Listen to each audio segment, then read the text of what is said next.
Hello दोस्तों, कैसे हैं आप लोग। उम्मीद करता हूं कि आप लोग सभी अच्छे होंगे। Today is the fourth lecture of this chapter that is called receivable management. आज हम रिसीवेबल मैनेजमेंट की फोर्थ और आखिरी लेक्चर लेने वाले हैं। सर, हम लोग अभी तक 3 लेक्चर ले चुके हैं, 3 क्लासेस हो चुकी है हमारे इस टॉपिक के, और जिसमें से मैंने ऑलमोस्ट कंसेप्ट भी बता दिया और बहुत सारे क्वेश्चंस भी करवा दिया। आज की क्लास के अंदर हमारा जो कंसेप्ट है, हमारी जो क्वेश्चंस हैं, वो है बेसिकली क्वेश्चन नंबर 9, 10 और 11। तो लेट्स स्टार्ट क्वेश्चन नंबर 9। सबसे पहले हम 9th क्वेश्चन करेंगे, ठीक है। देखिए बेटा, सवाल लिखा है एच, मेरे असाइनमेंट में ये क्वेश्चन नंबर 9 है। H Limited has an annual sale level of 10,000 unit. H Limited के पास 10,000 यूनिट सेल होता है एट ₹300 पर यूनिट, और एक यूनिट की कॉस्ट है, सेलिंग प्राइस है 300 रुपए। The variable cost per unit is ₹20 और वेरिएबल कॉस्ट है 200 रुपए, 200 rupees per unit. And the fix cost amounting to ₹3 lakh, और फिक्स कॉस्ट है 3 लाख की per annum. The present credit allowed by a company is 1 month, और अभी हम अपने कस्टमर को 1 महीने का उधार देते हैं। The company is considering a proposal to increase the credit period to 2 month and 3 month. Company ये चाहती है कि हम अपने कस्टमर को क्रेडिट पीरियड 1 महीने को बढ़ाकर 2 या 3 महीने कर दे। And has made the following estimation. ऐसा करने से ये कुछ हो सकता है। पहला, इंक्रीज इन सेल, हमारा सेल 15% से बढ़ जाएगा अगर हम 2 महीने का उधार देंगे, और 30% से बढ़ जाएगा अगर हम 3 महीने का उधार देंगे। साथ ही अगर हम 2 महीने का उधार देंगे तो हमारा बेड डेट्स का जो परसेंटेज है वो 3% हो जाएगा, एंड 3 महीने का उधार देंगे तो 5% हमारा डेटर बैड हो जाएगा, ठीक है। There will be increase in fix cost. Normally fix cost increase नहीं होता है, बट यहां लिखा है कि फिक्स कॉस्ट भी इंक्रीज हो सकता है if on account of increase in sale beyond 15%। अगर हम 15% से ज्यादा सेल को इंक्रीज करते हैं तो 15% करेंगे तब तो कोई दिक्कत नहीं, लेकिन 16% कर दे या 17 या 18, मतलब 15 से ज्यादा करेंगे तो हमारा फिक्स कॉस्ट भी 50,000 से बढ़ जाएगा, ठीक है। इसके बाद लिखा है the company plan pre tax return, मतलब कंपनी को लगता है कि हम जो भी इन्वेस्टमेंट करेंगे उसमें 20% का रिटर्न आएगा, मतलब रेट ऑफ इंटरेस्ट हमारा 20% है। और investment in receivable, you are required to compute the most paying credit policy for the company. तो बताओ कंपनी के लिए मोस्ट पेइंग बेनिफिट वाला क्रेडिट पॉलिसी कौन सा है। तो मतलब हम 3 कॉलम बनाएंगे, एक प्रेजेंट सिचुएशन का, एक 2 मंथ क्रेडिट पीरियड और एक 3 मंथ क्रेडिट पीरियड। चलिए बनाते हैं कॉलम। देखिए मैंने फॉर्मेट ऑलरेडी ड्राफ्ट कर रखा है। मैंने पहले में लिखा है क्रेडिट पीरियड 1 महीना जो कि हमारा करंट पॉलिसी है, 2 मंथ जो प्रपोजल है, और 3 मंथ भी हमारा प्रपोजल है। एक काम करते हैं, हम लोग पहले सेल यूनिट लिख देते हैं। सर सेल यूनिट क्यों लिख रहे हो बेटा? इसका रीजन है, उसने ये नहीं बोला कि सेल कितने रुपए से बढ़ेगा, उसने बोला सेल कितने प्रतिशत बढ़ेगा, और हमेशा ये यूनिट में निकलता है। अभी हम करंटली कितने यूनिट बेचते हैं? 10,000 यूनिट। अगर हम 2 महीने का उधार देंगे तो हमारा सेल 15% इंक्रीज हो जाएगा। तो 10,000 का 15% कितना होता है सर? 1500, तो 11,500 यूनिट सेल होगा। और अगर हम 3,000 मतलब 3 महीने का क्रेडिट पीरियड देंगे तो 30% मतलब 3,000 बढ़ जाएगा, मतलब टोटल हो जाएगा 13,000 यूनिट। ये मैंने सेल यूनिट लिखा।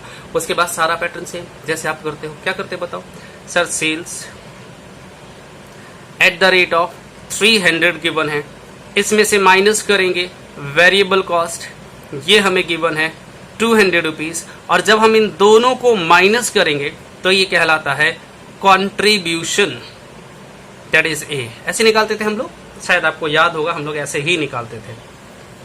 क्या मैं पूरा स्टेटमेंट पहले लिख दूं? चलो सर लिख ही दो ना, ठीक है। तो बेटा इसके बाद हम वेरिएबल कॉस्ट को दोबारा कॉपी करेंगे, साथ में फिक्स कॉस्ट को जोड़ देंगे, इन दोनों को जोड़ेंगे तो ये कहलाता है टोटल कॉस्ट, टोटल कॉस्ट। फिर हम लोग निकालते हैं फंड ब्लॉक इन डेटर, और ये कैसे निकलता है?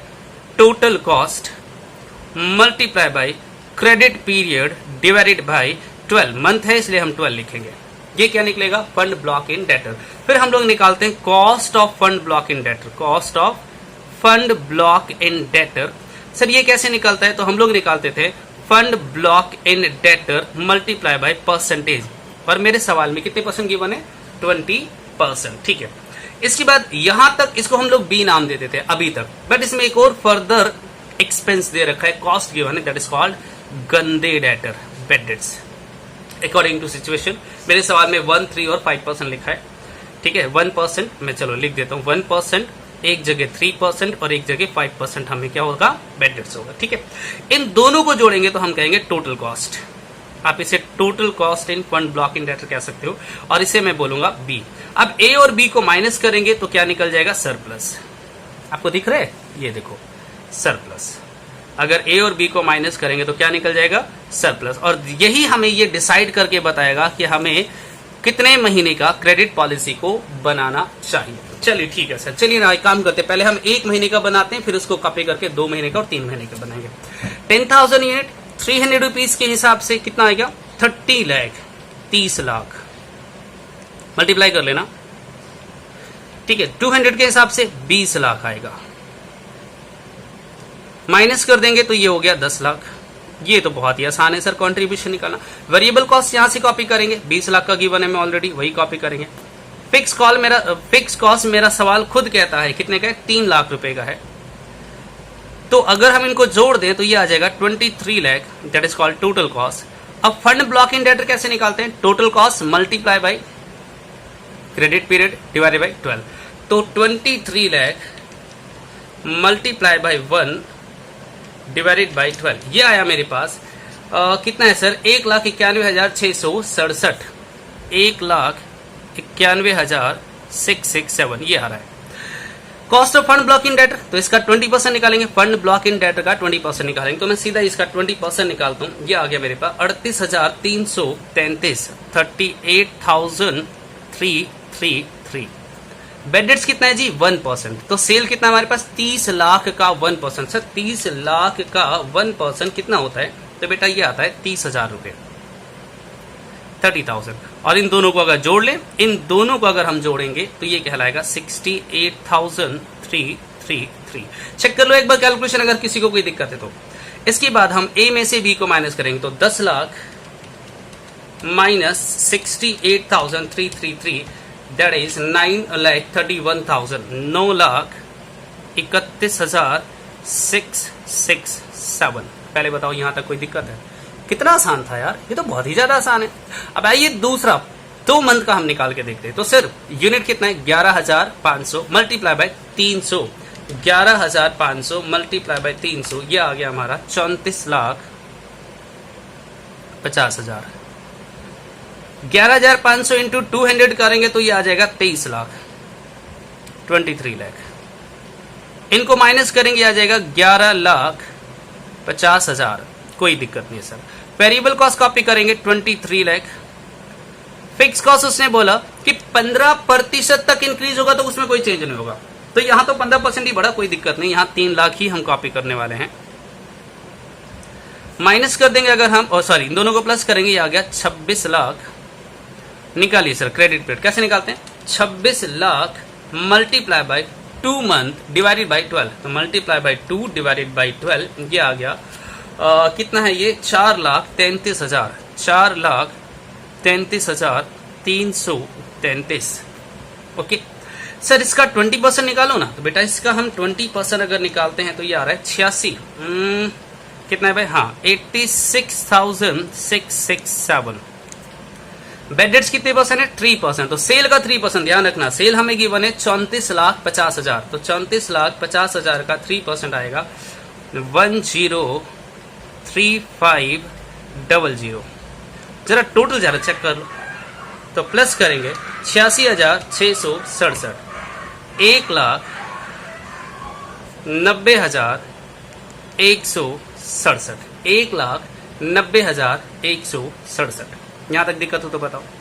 अब जरा माइनस करो, तो सर एक काम करो ना, इसको माइनस प्लस, ये कितना था? 11,50,000, ये आ गया हमारा 959 959,833 959 दिख रहा है आपको? हाँ 959,850। ओके, अब हम 3 मंथ का भी चेक करते हैं। बिल्कुल सेम, आपको नहीं लग रहा बिल्कुल सेम होता है? ये तो कॉपी पेस्ट होता है फॉर्मेट। मैंने पहले बोला था एफएम इतना आसान है कि कोई हद ही नहीं। Just practice, just practice. आइए बनाते हैं। 13,000 यूनिट 300 के हिसाब से 13,43, ये तो साफ पता चला सर 39 लाख। और ये आ गया 26 लाख, माइनस करेंगे 13 लाख, वेरिएबल कॉस्ट कॉपी करेंगे 26 लाख। फिक्स कॉस्ट अब चेंज हो जाएगा। फिक्स कॉस्ट उसने बोला था कि अगर 15% से ज्यादा इंक्रीज होता है सेल तो हमारा फिक्स कॉस्ट इंक्रीज हो जाएगा। कितना? 50,000। तो ये बन जाएगा 3,50,000। टोटल करेंगे तो 29,50,000 निकालिए। 29,50,000 मल्टीप्लाई बाय 3 डिवाइडेड बाय 12, 3 महीने का क्रेडिट पीरियड डिवाइडेड बाय, ठीक है, कितना गया? 7,37,500। इसका 20% निकालेंगे कॉस्ट, 1,47,500। और बेड डेट्स कितने परसेंट है सर? बेड डेट से हमारा कितने परसेंट जी? 5%। निकालिए जरा। 39 लाख का 5% आएगा 1,95,000, ठीक है। प्लस करेंगे 147,500, ये आ गया 3,42,500। माइनस करो 13 माइनस, हाँ जी करें माइनस, प्लस करेंगे 13 लाख, ये आ गया 9,57,500। लीजिए सर, मैंने तीनों का ही सरप्लस आपको निकाल के दिया। अब आप डिसाइड करो और बताओ कि तीनों में से हमें ज्यादा सरप्लस कहां मिल रहा है, ज्यादा बेनिफिट कहां है। तो मुझे लग रहा है सेकंड केस में। तो हम डिसीजन में लिखेंगे, मैं यहां लिखूंगा डिसीजन पॉलिसी 2 प्लान 2, कुछ भी कह सकते हो। Policy 2 is better. पॉलिसी 2 हमारा बेटर है। Policy 2 that is 2 month credit policy is better, ऐसे लिख सकते हो, ठीक है। This is the question number 9। आप चाहो तो वीडियो को पॉज करके फटाफट जल्दी से कॉपी कर लो और इसके बाद हम लोग करने वाले हैं question number next, that is question number 10। ठीक है सर, आइए ना क्वेश्चन नंबर 10 की ही बात कर लेते हैं। क्यों टाइम पास कर रहे हो? ओके बेटा, मेरे पास जो क्वेश्चन नंबर 10 है वो ये है, जरा ध्यान दीजिए। पढ़ना सभी बच्चे बेटा, पढ़ा करो, पढ़ने से लोग अच्छे बनते हैं, ठीक है ना, नालायक नहीं बनते हैं। आप तो वैसे भी बहुत अच्छे बच्चे हो, है ना। चलिए सर पढ़ते हैं। देखो मैं अच्छा बच्चा बोल रहा हूँ, पीछे से एक बच्चा कह रहा सर क्यों मजाक उड़ा रहे हो? बेटा मजाक ही उड़ा रहा था। चलिए, अगर पढ़ने वाले होते तो आज ये हालत नहीं होती। खैर एनीवे, लिखा है, हंसो मत, ध्यान दो। ABC companies present annual sale amounting to ₹30 lakh. ABC company है जिसकी एनुअल सेल 30 लाख रुपए है एट ₹12, 12 रुपए पर यूनिट। मतलब ये सेल वैल्यू की बने 12 रुपए, ठीक है सर। यूनिट कैसे निकालेंगे? तो 30 लाख डिवाइड बाय 12 कर लेना, पता चल जाएगा। वेरिएबल कॉस्ट आर ₹8 और वेरिएबल कॉस्ट कितना है? 8 रुपए का। And fix cost amounting to ₹2.5। Variable cost 8 रुपए का और फिक्स कॉस्ट 2 रुपए 50 पैसे का है per annum. It present credit period 1 month. अभी हम जो उधार देते हैं वो 1 महीने का देते हैं। Is propose to be extended to either 2 और 3 मंथ। अब हम चाहते हैं कि उसे बढ़ाकर 2 या 3 महीने कर दे। Whichever appear to be more profitable, जो भी हमारे लिए ज्यादा प्रॉफिटेबल रहेगा। अगर 2 महीने ज्यादा प्रॉफिटेबल रहेगा तो हम 2 महीने कर देंगे, नहीं तो 3 महीने करेंगे। The following estimates are made for the purpose. और हमें दे रखा है credit policy 1 month, 2 month, 3 month का। 1 मंथ हमारा प्रेजेंट पॉलिसी है। इंक्रीज इन सेल, अगर 2 महीने का करेंगे तो 8% बढ़ेगा, 3 महीने का करेंगे तो 30% बढ़ जाएगा। Percentage of bad debts to sale 1%, 3%, 6%, बिल्कुल सेम है ना, अभी जैसा करा था आपने। Fix cost will increase by 50,000। हमारा फिक्स कॉस्ट 50,000 रुपए से बढ़ जाएगा annually after any increase in sale about 25% over. अगर 25% से ज्यादा सेल बढ़ता है तो फिक्स कॉस्ट बढ़ेगा, ठीक है। The present level, the company required a pre tax return on investment of at least 20%, मतलब रेट ऑफ इंटरेस्ट हमें 20% है। For level of risk involve, what will be the most rewarding credit policy in case of ABC company under the above circumstances? Present your answer in tabular form. इसका मतलब होता है table बनाकर, जैसे हम लोग नॉर्मली करते हैं। आपको नहीं लगता कि जो सवाल मैंने अभी करवाया था बिल्कुल डिट्टो कॉपी पेस्ट है? हाँ सर मुझे लगता है ये हम खुद कर लेंगे। अरे छोड़ो, करना होता तो कर चुके होते। पिछली क्लास में मैंने 3 सवाल होमवर्क क्या दिया, आप लोग तो डर गए, आप लोग तो कहने लगे सर जी नहीं हुआ करवा दो, अब मुझे करवाना पड़ेगा।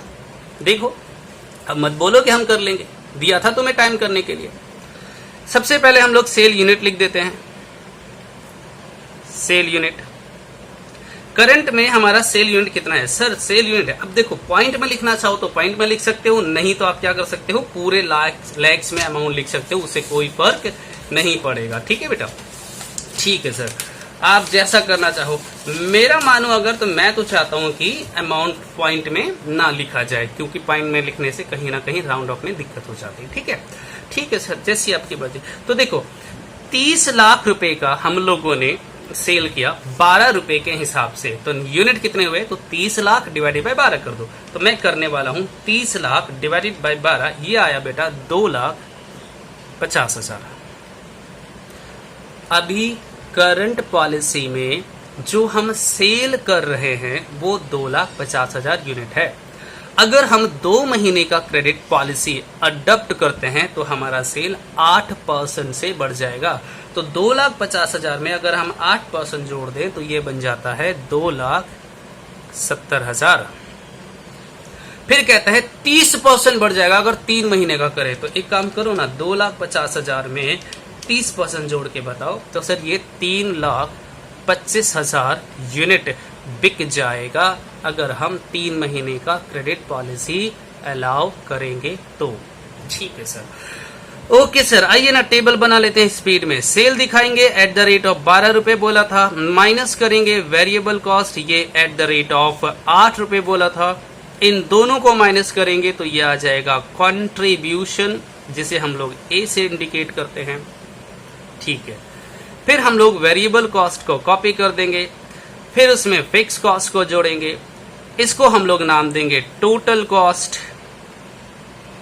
फिर सर हम निकालेंगे फंड ब्लॉक इन डेटर, और ये कैसे निकलता है? तो निकलता है total cost multiply by credit period divided by 12।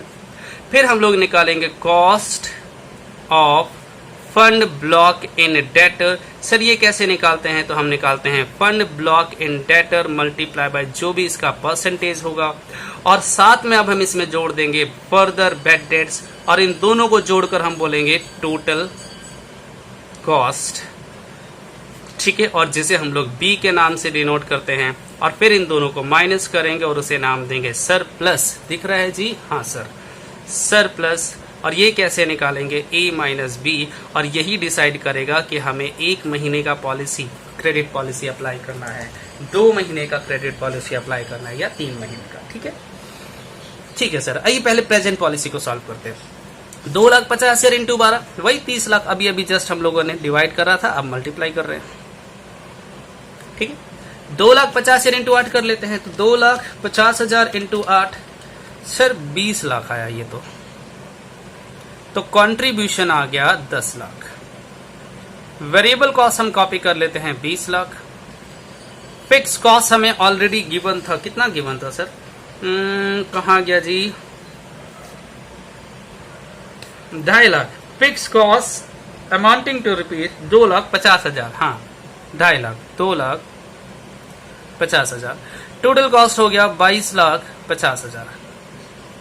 अब इसका हम निकालेंगे क्रेडिट पीरियड, तो 22,50,000 मल्टीप्लाई बाय 1 डिवाइडेड बाय 12, ये आ गया 1,87,500। क्या निकाला मैंने? Fund block in debtor. इसका कॉस्ट निकालेंगे, 20% कॉस्ट है, मतलब 37,500। ओके, बेड डेट्स गिवन था 1% ऑन सेल, तो सेल हमें दे रखा है 30 लाख का 1% होगा 30,000, और ये हो गया 67,500। ए में से बी माइनस कर दो, 10 लाख माइनस 67,000। अगर हम 10 लाख में से माइनस करेंगे तो 9,32,500 लीजिए। डन, ये प्रेजेंट पॉलिसी है। हम बात करेंगे 2 मंथ क्रेडिट के, फिर और बात करेंगे 3 मंथ क्रेडिट की। चलिए 2 मंथ की बात करते हैं। यूनिट हमें मालूम है 2,70,000 मल्टीप्लाई बाय 12 कर लो, 2,70,000 मल्टीप्लाई बाई 12, ये 32,40,000, 32,40,000, ये क्या है जी? सेल। फिर 2,70,000 मल्टीप्लाई करेंगे 8 से, तो ये आ गया 21,60,000। माइनस कर दो, तो 2,70,000 मल्टीप्लाई बाय सीधे 4 कर देते हैं, क्या माइनस करें, तो 10,80,000। ये क्या निकल गया? कंट्रीब्यूशन। एक बात बताओ, मुश्किल लग रहा है क्या? अरे भाई, छठी क्लास के बच्चे को दो ना, वो भी कर लेंगे। ये क्या कर क्या रहे हम लोग? लेबर वर्क कर रहे, वही चीज बार बार कॉपी पेस्ट, कहाँ दिमाग कहीं लगा ही नहीं रहे हम लोग। तो आइए वेरिएबल कॉस्ट कॉपी करते हैं। 21,60,000। फिक्स कॉस्ट उसने बोला था सर वही 2.5 लाख रुपए, क्योंकि 8% 25% के बाद होता, अभी तो हम 8% इंक्रीज कर रहे थे। ठीक है सर, तो ये हो गया, कितना हो गया? 22 थे 24,10,000। निकालो, 24,10,000 मल्टीप्लाई बाय 2 महीने डिवाइडेड बाई 12, तो ये आ गया, कितना आया ये? 40,000 नहीं, 4,01,600, मतलब 4,40,1,667, 4,01,667। इसका 20% भी निकाल लेते हैं, cost of fund block in data, तो ये आया 80,333, 80,333। बेडेट्स निकालेंगे 32,40,000 का, कितने परसेंट बेडेट्स था? 3%, ये आ गया 97। मैं कर निकाल के देखूं, 32,40,000 मल्टीप्लाई बाय 3%, 97,200। और जब इन दोनों को प्लस कर देंगे, प्लस 80,333, दैट इज 1,77,177,533। आइए ए माइनस बी करते हैं, तो ये आ जाएगा माइनस, ये करेंगे और प्लस कितना था? 108 4 टाइम 0, 902467, 902467, मतलब 9,02,427। अब 3 महीने का, आइए कॉपी करते हैं। 3,25,000 का मल्टीप्लाई बाय 12, 3,25,000 मल्टीप्लाई बाय 12, ये आ गया 39 लाख, 39 लाख। ये आ गया 26 लाख। अगर हम इनको माइनस कर दे तो ये हो गया 13 लाख। वेरिएबल कॉस्ट कॉपी करेंगे 26 लाख। अब फिक्स कॉस्ट बढ़ जाएगा। उसने कहा देखो, अगर हमारा सेल 25% से ज्यादा होता है, यहां तो 30% हो गया, 30% इंक्रीज हो गया, तो इसका मतलब हमारा फिक्स कॉस्ट जो है वो कितने से बढ़ जाएगा जी? 50 से। मतलब अब कितना हो गया? 3 लाख। अब हमारा फिक्स कॉस्ट कितना हो जाएगा? 3 लाख। सम करेंगे, कितना आ गया ये? 26 29 लाख, राइट। निकालेंगे 29 lakh multiply by 3 divided by 12, that is 7,25,000, 7,25,000। इसका 20% निकालेंगे तो 1,45,000। बेडेट्स तो हमें मालूम है 39 लाख का कितने परसेंट है? 6%, ये आ गया 2,34,000। अगर मैं इन दोनों का सम करूं तो 3,379,000, राइट। माइनस करेंगे 13 माइनस 379, तो ये आ गया 9 लाख। अब माइनस करके देखो तो ये 21,000 आएगा। अब जरा चेक करो पॉलिसी सरप्लस तीनों में कहां ज्यादा है? तो सर ये है 9,32,000, ये है 9,02,000, ये 9,21,000। मुझे तो लगता भैया ये दोनों ही केसेस हमारे प्रेजेंट केस से कम है। तो हम डिसीजन में क्या देंगे बताओ? हम डिसीजन में देंगे,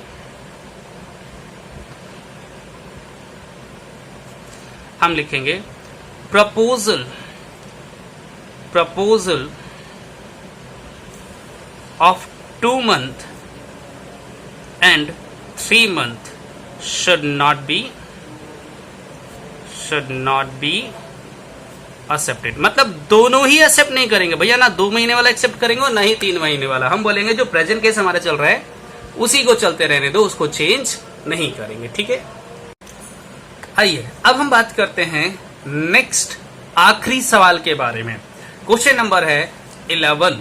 सर ये सवाल पढ़ाओ ना, क्या लिखा है? बेटा समस्या यह है कि ये सवाल मैंने बुक में से नहीं डाला है, ये सवाल मैंने कहीं और से डाला है, इसलिए मैं इसे तुम्हें पढ़ा नहीं सकता हूँ। असाइनमेंट तुम्हारे पास है, वो तुम खुद पढ़ लो, ठीक है। मेरे सामने लैपटॉप पे मेरा असाइनमेंट है। अगर हार्ड कॉपी होता तो मैं डेफिनेटली तुम्हें पढ़ा देता है। मेरे पास सॉफ्ट कॉपी है, इसलिए मैं सामने लैपटॉप लगाए, वहां से देख के पढ़ूंगा और आप लोग सिर्फ सुनोगे। क्या लिखा है?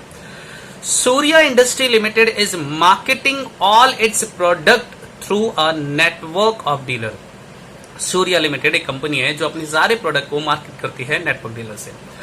All sales are on credit, सारे माल वो उधार बेचती है। And the dealer are given 1 month times to the settle bill. और जितने भी डीलर है जिनको हम माल बेचते हैं वो 1 महीने का समय लेता है अपने बिल को सेटल करने में, मतलब क्रेडिट पीरियड है 1 महीने का। The company is thinking to changing the credit period with a view to increase its overall profit. Company चाहती है कि हम 1 महीने के क्रेडिट पीरियड को चेंज करें ताकि हमारा सेल जो है वो इंक्रीज हो जाए और प्रॉफिट भी बढ़ जाए। The marketing has prepared the following estimate for different period of credit. क्या बनाया उन्होंने प्लान? एक तो बनाया है कि सर अभी तो हम करंट प्रेजेंट पॉलिसी 1 महीने का है, हम 1.5 महीने का दे सकते हैं उधार, 2 महीने का दे सकते हैं या 3 महीने का प्लान दे सकते हैं। तो मैंने यही करा। देखिए मैंने क्या लिखा है, अगर मैं पहला कॉलम बनाऊं क्रेडिट पीरियड का, तो एक तो 1 महीने का हमारा प्रेजेंट है, एक 1.5 महीने का है 1.5 मंथ का, एक 2 महीने का है और एक 3 महीने का है। ये हमारा प्लान है कि हम क्रेडिट पीरियड 1 महीने, 1.5 महीने, 2 और 3 महीने पर चेक करेंगे कि हमारा बेनिफिट कहां पर है। नीचे लिखा सेल्स इन लैख। मजे की बात है कि यहां पर यूनिट की कोई चक्कर नहीं है, सीधा ही उसने मुझे सेल्स दे दिया, सेल्स इन लैक्स। तो मैं भी यहां पर ऊपर लिख देता हूं रुपीज इन लैख। मैं यहां पर जीरो काउंट करता हुआ नहीं रहूंगा, ऊपर लिख दूंगा रुपीज इन लैख और यहां पर अमाउंट डायरेक्ट कॉपी करने वाला हूं। तो पहला केस है 1,20,000, 120 लाख, 130 लाख, 150 लाख और 180 लाख। ये सेल पॉलिसी हमें दे रखा ऑलरेडी। अगर मैं इसमें से माइनस कर दूं वेरिएबल कॉस्ट तो ये आ जाएगा कंट्रीब्यूशन, कंट्रीब्यूशन जिसे हम ए से डिनोट करते हैं। मेरा पहला स्टेप तो यहां पर कंप्लीट हो जाता है। फिर मैं दोबारा से लिखूंगा वेरिएबल कॉस्ट, फिर लिखूंगा फिक्स कॉस्ट, दोनों को जोड़ेंगे तो हम बोलेंगे टोटल कॉस्ट। फिर हम लोग निकालेंगे फंड ब्लॉक इन डेटर। कैसे निकालते हैं? Total cost multiply by credit period divided by 12, month में है तो 12। फिर हम लोग निकालेंगे cost of fund block in debtor. और ये कैसे निकालते हैं sir? Fund block in debtor मैं लिख दूं, fund block in debtor multiply by जो भी परसेंटेज होगा, मेरे सवाल में तो 20% है, मैं 20% लिख देता हूं। फिर हम इसमें प्लस कर देंगे गंदे डेटर, बैड डेट्स, और फिर ये कहलाएगा हमारा टोटल कॉस्ट अगेन, जिसे हम लोग डिनोट करते हैं बी से। और फिर इन दोनों के डिफरेंस को, दिख रहा है नहीं दिख रहा है? हाँ दिख रहा है सर। इन दोनों के डिफरेंस को बोलेंगे सरप्लस। मुझे तो लगता है सारे सवाल तो एक जैसे हैं। बेटा क्या करूं, सवाल ही एक जैसे हैं। ठीक है सर। सर सवाल में समस्या ये थोड़ी था, हमने तो ये पूछा ही नहीं था, हमें मालूम है सर ये सारी बातें। आप तो मुझे ये बता दो वेरिएबल कॉस्ट कितना। तो नीचे कुछ लिखा है, पढ़ते हैं ना। पहले टेबल पढ़ लेते हैं। क्रेडिट पीरियड तो हमने दिखा दिया 1, 1.5, 2 और 3। सेल्स गिवन है 120, 130, 150, 180। फिक्स कॉस्ट गिवन है 30। ओ माय गॉड, यहां तो लिख के दे रहा है फिक्स कॉस्ट 30, 30, 35 और 40। Bad debts percentage of sale दे रखा है 0.5%, 0.8%, 1 और 2%। नीचे जो लिखा है ना, एक बच्चे ने इस सवाल को सॉल्व करा है और अंडरलाइन करके भेजा कि ये सारे लाइन समझाओ सर। सुन लो, नाम नहीं बताऊंगा इस बच्चे का। The company has a contribution sale ratio. Contribution sale ratio का मतलब होता है कि कंट्रीब्यूशन हमारा 40% है। किसका? ऑन सेल, सेल का। जो भी हमारा सेल है उसका 40% कंट्रीब्यूशन है, तो 60% हमारा वेरिएबल कॉस्ट होगा। देखो इधर सेल में से वेरिएबल कॉस्ट माइनस करते हैं तो कंट्रीब्यूशन आता है। अगर वेरिएबल कॉस्ट हमारा 60% होगा तो कंट्रीब्यूशन 40% होगा। वो यही तो कह रहा है कि हमारा कंट्रीब्यूशन जो है वो 40% है। ठीक है, हम अगर यहां वेरिएबल कॉस्ट नहीं भी लिखते तो भी चल जाता, मैं डायरेक्ट लिख देता कंट्रीब्यूशन कितना, 40% on sale, that's it. Okay sir करो ना, पहले यही सॉल्व करते हैं। ठीक है, तो 120 का 60% निकालो वेरिएबल कॉस्ट। तो 120 multiply by 60% that is 72। Minus कर देंगे 72 अगर 120 में, तो 48 हमारा कंट्रीब्यूशन। अब चेक कर लो, एक 20 का 40% 48 होता है। सेकंड थर्ड सबका निकाल लेते हैं। 130 मल्टीप्लाई बाय 60% 78। माइनस कर दे अगर 78 तो ये आ जाएगा 52। 150 का 60% 90, ये आ गया 60। 180 का 60% 108 और ये आ जाएगा 72। लीजिए कितना आसान था। ठीक है, वेरिएबल कॉस्ट कॉपी कर दो, 72, 78, 90 और 108। फिक्स कॉस्ट सवाल में कॉपी कर दे रखा है, मैं उठा कॉपी कर दो। 30, 30, 35 और 40 दोनों को जोड़ देंगे 102, 108, ये कितना है 125 और ये 148 total cost. Fund block in debtor कैसे निकालते हैं? Total cost multiply by month divided by 12। तो 102 डिवाइडेड बाय 12 मल्टीप्लाई बाय 1 8.5। दूसरे का निकालते हैं 108 multiply by 1.5 divided by 12 that is 13.5। दूसरे का चेक करेंगे अगर तो कितना आया 125 multiply by 2 divided by 12 that is ये कितना आ गया भाई 20.8333। तो 20.8333 लिख देते हैं। इसी तरह से 148 multiply by 3 divided by 12 that is 37। समझ आया मैंने क्या करा है? इसका 3 डिवाइडेड बाय 12, इसका 2 डिवाइडेड बाय 12, इसका 1.5 डिवाइडेड बाय 12 और इसका तो पता ही है 1/12। अब ये कैसे निकालेंगे? तो फंड ब्लॉक इन डेटर का 20%, तो 8.5 मल्टीप्लाई बाय 20%, सर ये आया 1.7, ये आया 2.7, ये आया 4.17 और ये आया मेरे पास 7.4। बेडेड हमें परसेंटेज में दे रखा किसका? सेल का। तो सेल 120 का आधा परसेंट 0.5%, तो 120 का 0.5% 0.6, बेडेड से 0.6। इसका है 0.8%, यह आ जाएगा 1.04, ये आया मेरे पास 1.5 और ये आया मेरे पास 3.6। डन। अब cost of fund block in debtor और बेडेड्स को जोड़ दो, टोटल कॉस्ट आ जाएगा। इनको जोड़ते हैं, ये कितना आया 2.3, ये आया 3.74, ये आया 5.67 और ये आया 11। अब ए हमें मालूम था, बी हमें मालूम है, दोनों को फटाफट माइनस कर देते हैं। तो ये आ जाएगा 45.7, 48.26 और ये आया 54.33 और ये आया 61। अब आप लोग समझदार हो, अब जल्दी से मुझे बताओ कि इनमें से कौन सा हमारे लिए बेनिफिट है और जल्दी जल्दी मुझे बताओ डिसीजन क्या दोगे। प्रेजेंट पॉलिसी में रहना है या आगे चेंज करना है? जल्दी बताओ। सर 45 से 48 ज्यादा है, 48 से 54 ज्यादा है, 54 से तो 61 ज्यादा है। तो हम सीधा बोलेंगे सर एक काम करो 3 महीने का क्रेडिट सेल दो। तो हम बोलेंगे पॉलिसी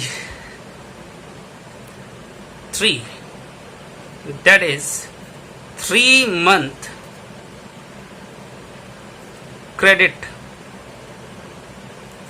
policy is accepted। ठीक है, तो हमें 3 महीने का क्रेडिट पॉलिसी को एक्सेप्ट करना चाहिए, ये हमारे लिए बेनिफिशियल रहेगा, सबसे ज्यादा मुनाफा होगा। खैर anyway, this is the question number 11 and इसी के साथ हमारा आज इस चैप्टर का अंत होता है। हमारे असाइनमेंट में टोटल 11 सवाल थे और मुझे लगता है मैंने 11 के 11 सवाल आपको क्लास में ही करवा दिया है। स्टिल अगर कोई बच्चा प्रैक्टिस करना चाहता है तो इन्हीं सवालों को दोबारा से सॉल्व करो अपने आप, और अगर कहीं अटक जाते हो तो सॉल्यूशन देख लो, क्लास का नोट करा हुआ देख लो। ठीक है, 2 बार करो 3 बार करो, वैसे भी यार 1 बार से 2 बार करोगे ना तो आपको कॉन्फिडेंस लेवल बहुत हाई हो जाएगा। सर ये तो बिल्कुल पैटर्न बेस्ड सवाल है, पैटर्न लेबर वर्क है इसके अंदर। ठीक है, उम्मीद करता हूं कि आप लोग इसे करेंगे और अगली क्लास में हम लोग स्टार्ट करेंगे नया चैप्टर। चलिए तो आज इतना ही करते हैं, तब तक के लिए बाय, सी यू, टाटा।